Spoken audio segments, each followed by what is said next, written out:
Учениците денес се вратија во училниците. Во училишните клупи седнаа повеќе од 177.000 основци и 67.000 средношколци. Најинтересно и возбудливо беше за околу 17.000 првачиња. Според информациите од Министерството за образование и наука, веќе се обезбедени учебници за сите ученици, а за прв пат по 7 години има учебници и по странски јазици. Годинава ќе се спроведе и проектот со нов електронски дневник.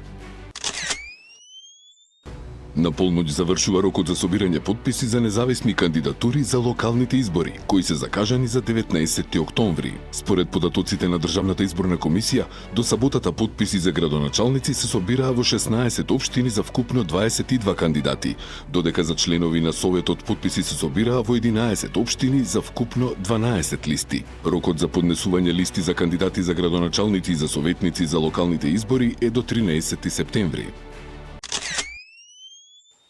Индустриското производство во јули оваа година порасна за 4,1% споредено со истиот месец минатата година, објави премиерот Христијан Мицкоски. Кумулативно индустриското производство од почетокот на годината заклучно со месец јули порасна за 3% споредено со истиот период лани, а преработувачката индустрија порасна за истиот период 4,5%. Целосно се менува структурата на македонската економија, вели Мицкоски.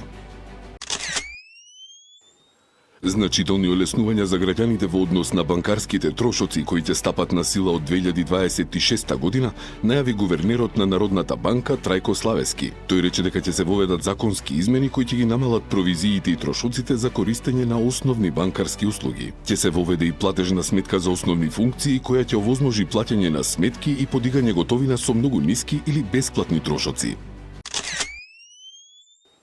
Инфлацијата во Словенија дополнително се зголеми во август. Во споредба со истиот период од претходната година, потрошувачките цени се зголемија за 3%, што е за 0,2% поени повеќе во однос на јули и за 2% поени повеќе во однос на август минатата година. Ова е највисоката стапка на инфлација во Словенија од април минатата година.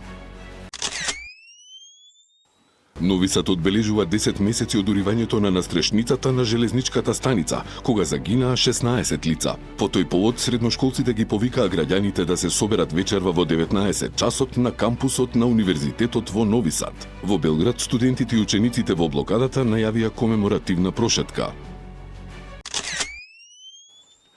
Папата Франциск во своето последно обраќање повторно апелираше за прекин на војната во Украина. Тој го изрази своето разочарување поради продолжувањето на насилството и бомбардирањата, кои, како што рече, продолжуваат да носат смрт и уништување, вклучувајќи и напади врз главниот град Киев.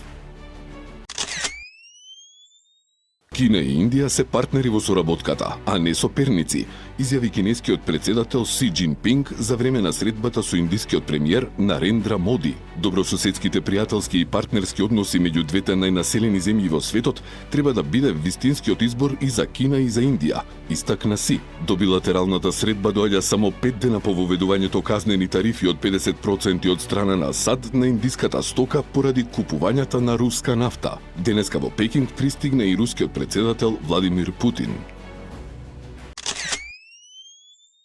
Македонија е на 51-то место на најмирни земји според овогодинешниот извештај на Меѓународниот институт за економија и мир. Меѓу првите 10 земји се и Ирска, Нов Зеланд, Австрија, Швајцарија, Сингапур, Португалија, Данска, Словенија и Финска. Над 30 олтајмери од странство ќе продефилираат низ земјава на 27 септември како дел од Бахус Класик Релито, што за прв пат се организира во земјава. Некои од возилата кои што ќе пристигнат и ќе бидат дел од ова меѓународно рели од премиум ранг, досега не се видени ниту во Македонија, ниту во регионот. Учесниците ќе возат по утврдена рута од вкупно 1060 километри низ две држави со 27 специјални етапи. Во затворот Чуто Оризари почина 54 годишен притвореник од село Долно Коњари, кој беше еден од 36 обвинети во случајот Синдром за злоупотреби при доделување инвалидски пензии и туѓа нега. Тој, иако побарал и добил лекарска помош, тимот од итната медицинска помош констатирал смрт. Адвокатот на починатиот јавно објави дека неговиот клиент имал диагноза на тумор, бил корисник на инвалидска пензија и претходно претрпел мозочен удар. Поради овие обвинувања, надлежните почнаа да го истражуваат случајот.